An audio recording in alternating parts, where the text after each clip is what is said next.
الشيطان الرجيم بسم الله الرحمن الرحيم والصلاة والسلام على أشرف الأنبياء والمرسلين أبي القاسم محمد وعلى آل بيته الطيبين الطاهرين.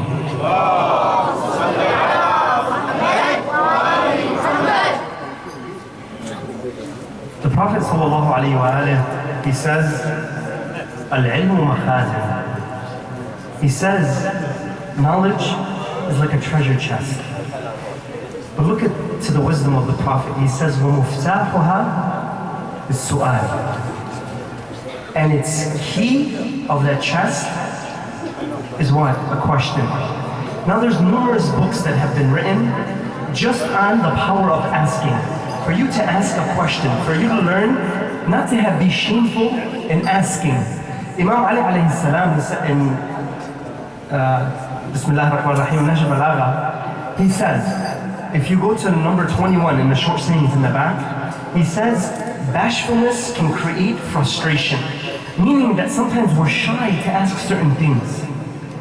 But you may deny yourself a certain amount of knowledge.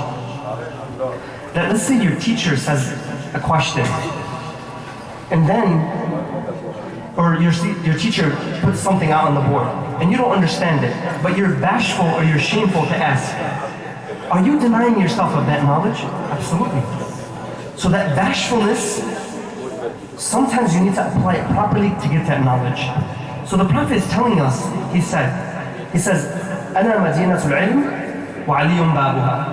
Whoever seeks the city of knowledge, let him go through its gate. We said this. But I want to talk about the first part, that he is the city of knowledge. Now, if he is the city of knowledge, let's go to the next saying. He says, إِنَّمَا بُعِدْتُ لِأُتَمِّمَ مَكَارِمَ أَخْلَاقٍ. He was sent to what? It says tam. Tam means it's perfect, it's complete. If something is tam, meaning it's perfect, can the Prophet be less than perfect in his akhlaq? Think about it, just the wording itself. Can the Prophet, let's say he had a void and he didn't have complete mannerism, can he give you that complete mannerism? فَأَقُدُ الشَّيْء لَا يُعْطِيهِ. You cannot give something you don't own. You can't. A piece of knowledge that you don't have, you cannot give it. But it says in the hadith, it says tam. Means he was perfect on every level in terms of mannerism. Now, mannerism can happen where? When you're conducting yourself with other people. When you're conducting yourself with your mom, dad, even with yourself. There's a relationship between you and yourself. So tonight, inshallah, what we're going to do is we're going to set a template of action. Who are we going to derive it from? Who are we going to take this from? The Prophet sallallahu alayhi wa alayhi.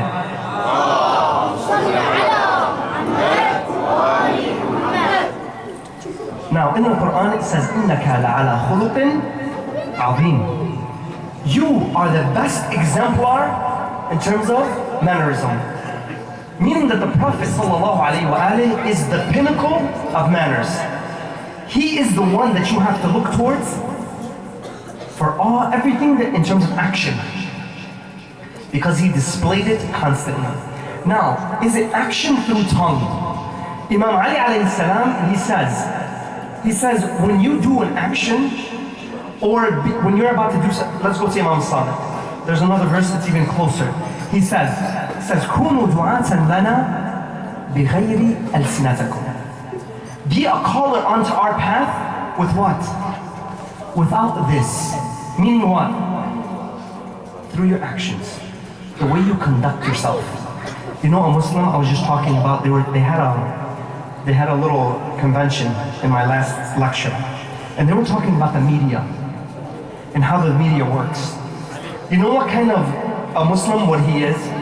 A Muslim is a walking, talking billboard. You know how? It's the way you conduct yourself. If you conduct yourself properly, believe me, you're giving off the right messages. For who? The Prophet, the Imams. You become what? Inni ja'alun fil ardi khalifa. You become a representative. And now when you're walking in this level, now I'll give you a quick story about the Prophet and the way he conducted himself. The Prophet ﷺ, this lady came to him, and her son was addicted to eating dates. I want you to see the sensitivity of the Prophet ﷺ. When you are about to conduct yourself or act in any behavior, think of the Prophet and the way, and ask yourself, would my Prophet do this? And if it's no, he says to you, he says, if you want to know you're doing something right or wrong, he says, ask your heart. Your heart will tell you. Your heart will guide you. Now, he says, she comes up to him, she says, my son is addicted to eating dates. He cannot stop eating dates. For you guys, it's candy, okay? You can't stop eating candy. Snickers, everything else, okay? Let's just make it candy. So now, she comes up to him. He tells her to come back tomorrow. Okay, she leaves. She comes back the next day. Then the Prophet ﷺ tells her what she needs to do. He tells her, okay, have him do this, this, this, and this. But then afterwards, she was intrigued. She was, why? Why didn't you tell him this yesterday? Listen to the Prophet's answer. Don't listen to me, I'm nothing. Listen to the Prophet and how he conducts himself. He says, yesterday I ate dates. I could not advise against something that I had done. Are you that sensitive to your own actions? Are you that sensitive? I'll tell you, something happened to me today. And I had to take a quiz, or exam. When I took this exam, I got done with the exam, and I left. On my way home, I remembered, and I said to myself, I forgot to do the last page. Imagine now, my whole score is going to be probably, I'm going to get a failing grade. So now I rush home and I send the email to my teacher and I tell him, I think I forgot to do the last page. But I said, I think I only had 10 minutes left. I was completely pure and honest. But you know what happened when I was taking the test? I flipped that test to the last page and I looked at what was on the test. Now watch how you get tested. You want to see how you get tested? This is how you get tested. Now when I went home, I'm looking at my books. I know now imagine if he gives me another opportunity and he lets me complete the test. But now I know what's on the test and my book is sitting in front of me. Do I now open the book? Is that my right? Imam Hussein alayhi salam, what did he say yesterday? He said, don't ever take something that you don't deserve. Am I in the wrong? Absolutely. So I said to myself, I said, no, I'm not gonna open my book. Can someone stop me? Can someone stop me from opening the book? No. The only person is me. The only person that can stop me is me. Imam Ali says, وَنَفْسُ مِنْهُ فِي عَنَا, that your own self is in distress of you, that it cannot command you. You have control. Sallu ala Muhammad wa ali Muhammad.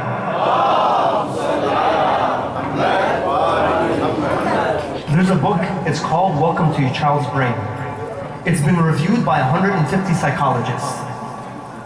You know what the whole book talks about one main principle. You know what it is? Self-control. It says you want to bring up kids that are strong kids, show them self-control. Teach them self-control. I tell you, Ahlul Bayt and the Prophet are all about self-control. That's all they are. They're there as tools for you and me. So now, tonight what we're going to go into is the first level. How did the Prophet ﷺ conduct himself when he was having transactions with people? Because believe me, every time you talk to someone, you look at someone, it's a transaction. It's an opportunity to do good. So every time you look at someone, you're listening to someone.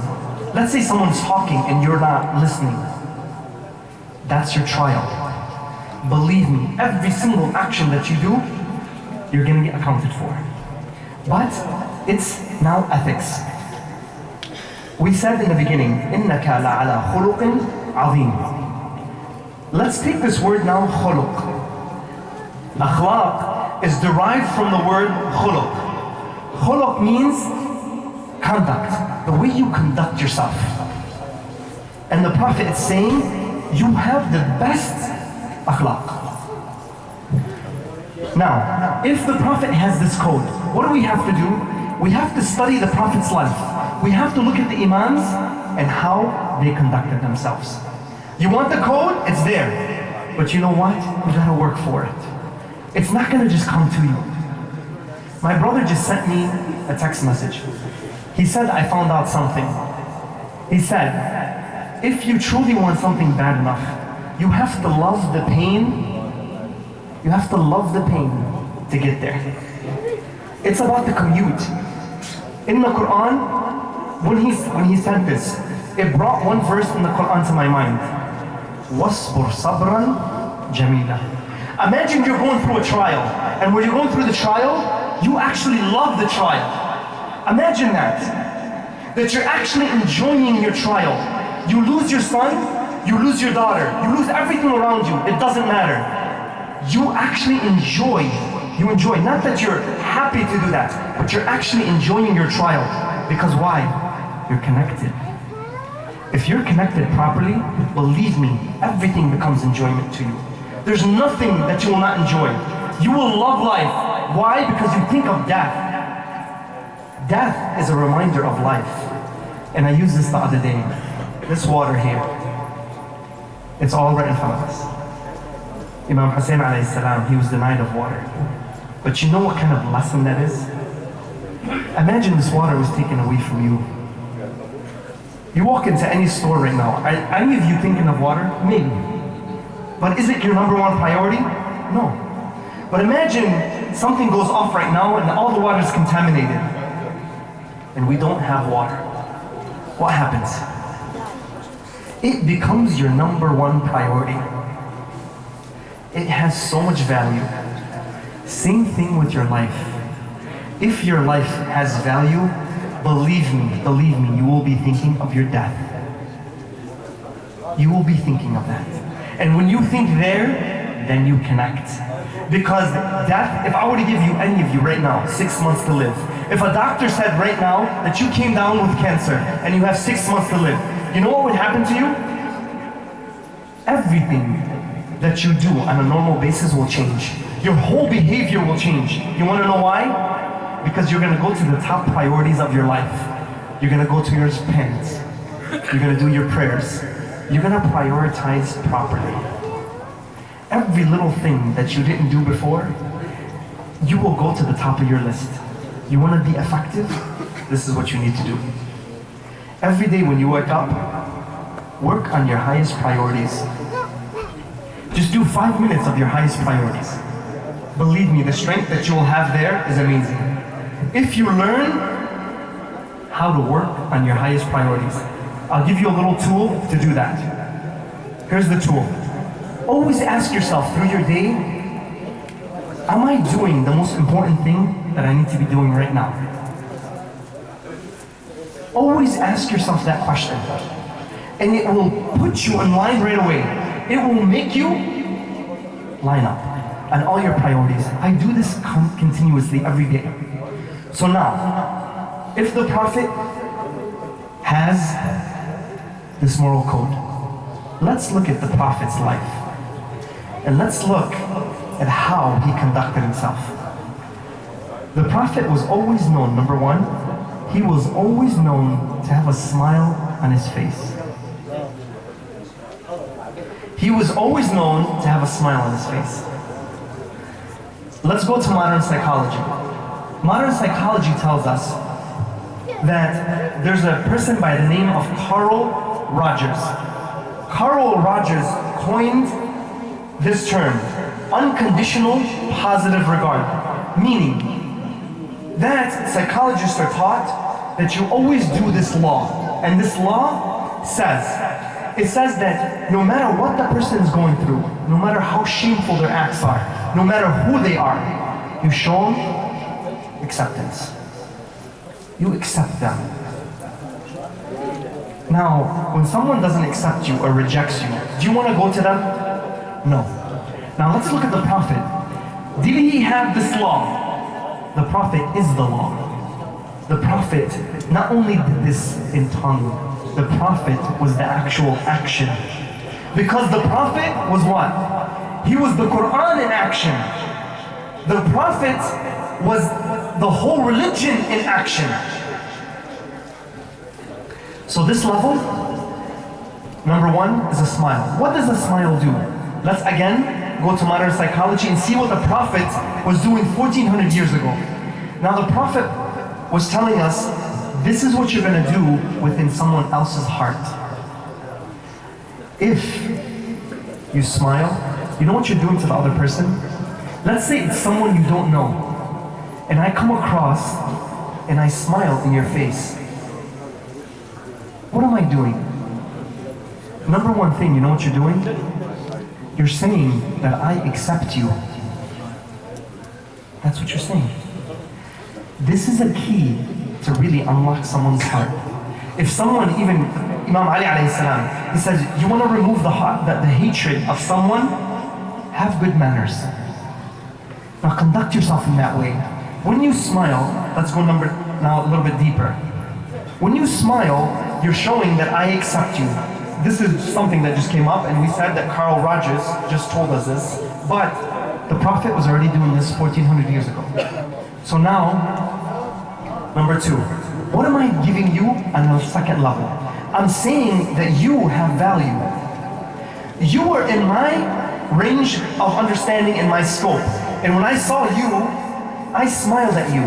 When I smiled at you, it means you have value. When you smile at your mother, aren't you saying you're important? You're telling this person that you're important. Second level. Now I want you to think of this. Imagine there's a little kid in school and no one's talking to this kid. He's sitting off in the corner by himself. Watch how you turn the key. And the Prophet is already telling us. I swear to you, when I think of the Prophet, I just have to think of his name. And it sets me straight. I say, no matter what I'm going through, I say, Alhamdulillah. Alhamdulillah. Imagine the kid is sitting off in the corner and imagine this is your son or someone you know. And another kid just comes and just smiles at them. What would happen to the other kid? They would feel accepted. They would feel wanted. They would feel important. So believe me, the power of a smile is not something small. It's your gateway, it's your bridge to relationships. Now, number two, let's go to number two. What would the Prophet sallallahu alayhi wa Muhammad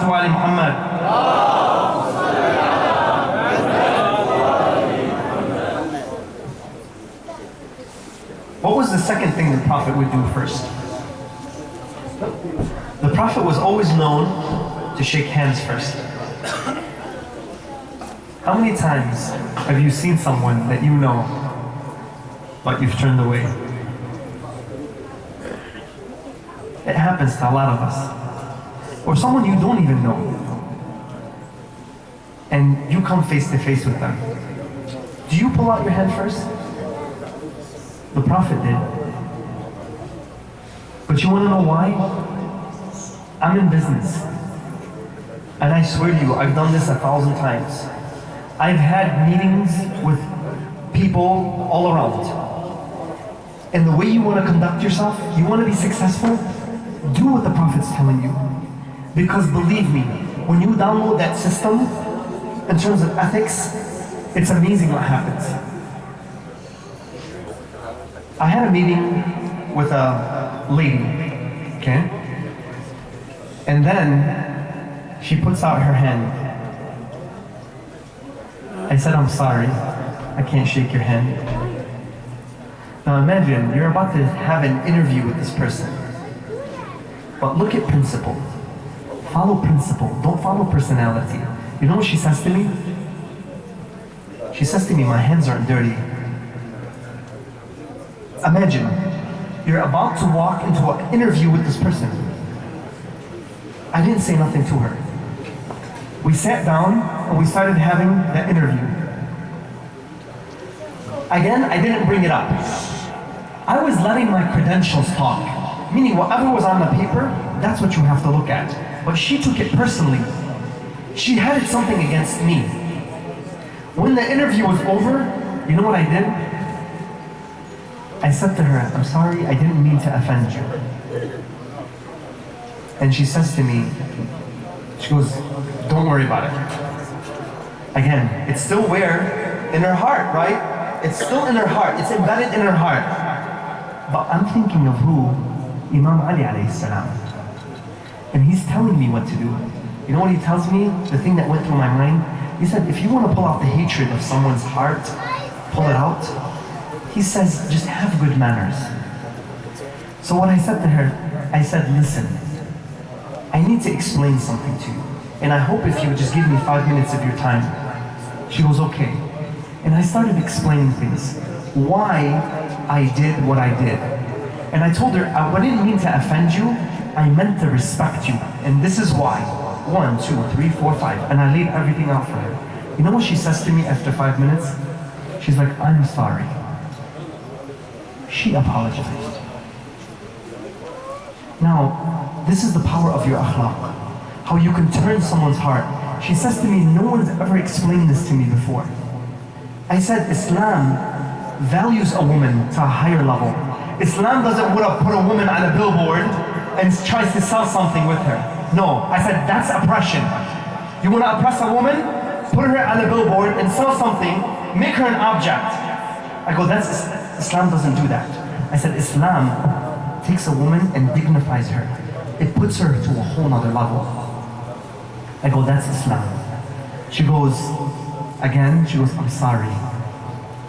Imagine, see how you turn someone's heart? You just turn it. But it's the way you present yourself. It's all about your presentation. So now at this level, I go to her and we leave the meeting. She says, is there anything that you need? I said, no, nothing, thank you. She says to me, you have good manners. See the principle? It's very simple. Now I'm not boasting about myself. I'm just saying, I took in the tools. I took in the tools to know how to respond. Because at the end of the day, I want to just, and I'll end with this. I want you to know that you're always in control. How? No matter how bad things get, you're always in control. You know what you're in control of? Is how you respond to the stimulus itself. Meaning, let's say someone hit your car and it's in a parking lot. Pay attention to this really quickly. It's a very important point. And if you download it into your system, it's an amazing thing and how to take you to the next level. Imagine someone is in the parking lot and they hit your car. Who's responsible? You or the other person? The other person. Now what happens when this happens to us? We get mad, we get upset. We're just looking for anyone to blame. Now, this is what usually happens to people. We become angry, and I tell you, the reason why we become angry is we're blaming. Anger cannot exist without blame. Anger, I'm going to say it again. Anger cannot exist without blame. Now, number 2 is you get angry because you're blaming. Number 3 is you start thinking of the event over and over and over to hold on to what? Your anger. Every time you think of what happened to you, you want to become angry again. I ask you, why do you want to stay like that? Why do you want to harbor, it's called haqd, why do you want to harbor this negative energy? Forgiveness is selfish first. This is the reason. If you learn how to forgive, believe me, the first person you're forgiving is yourself. You want to know how? This is how. Pay attention to this point. Now, if I say to myself, someone hit my car, they left the responsibility behind, and now someone has to take on this responsibility. This person left it for me. They don't want to be responsible. I have to take it. I say to myself, everything that happens to me, I'm responsible for. If you can say that to yourself, that's the first step of maturity.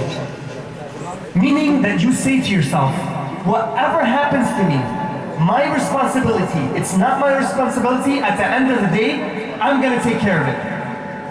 If you can do that, believe me, your character is set properly. Now, what happens if you say that to yourself? If you say that I'm responsible for everything that happens to me, this is what you'll start doing. Meaning, someone hit my car, I will start thinking, if I'm saying I'm responsible, I will start thinking of a solution. I will start looking for cameras. Maybe someone saw something. You know what happens? I become proactive. I start thinking forward. If I'm angry, I'm thinking what? I'm thinking backwards. I'm thinking in reverse. And I'm constantly reliving the moment.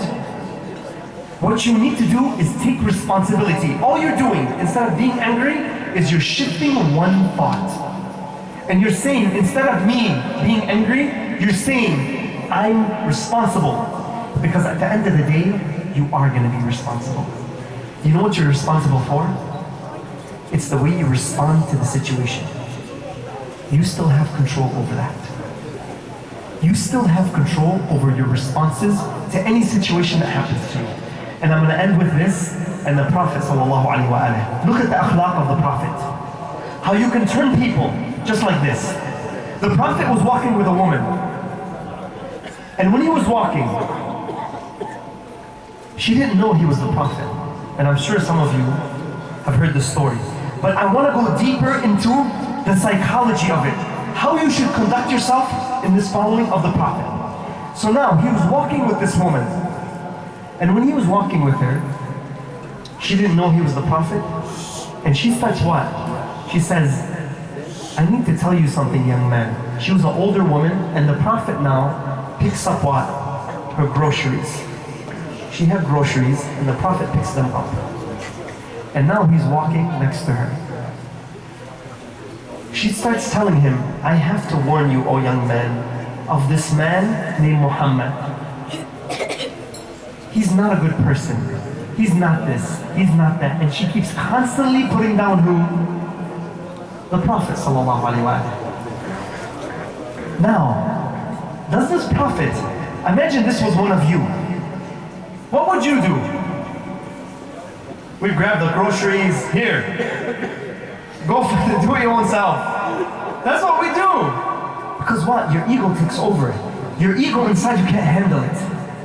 But the Prophet, beautifully, stays silent. He stays silent. And he keeps walking with her.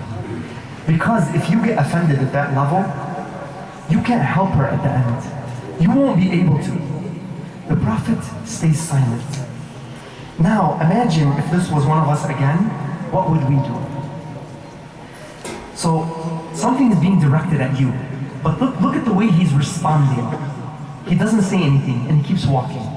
Finally, she gets to where? Her destination. She gets to where she needs to be. And you know what the Prophet does? She says to him, she goes, thank you, young man. She goes, you've been so kind. I swear to you, this story makes my heart just shiver. Because I see the conduct of the Prophet. And if you see that conduct, you will be amazed. You'd be, I want to be this man. I want to be like this man. So what happens? He puts her groceries down. When he puts her groceries down, she starts praising him. She starts, thank you so much. You've been so kind. But she asks him one thing. She goes, thank you, young man, but I never got your name. Watch the 360. Watch how you turn someone's heart around. Look at the opportunity now to speak. The Prophet was what? Patient. But when it's time to speak, this is what's called hikmah. When you know when to speak and when to hold back. This is the power of the Prophet. He says, I am Muhammad sallallahu alayhi wa alihi.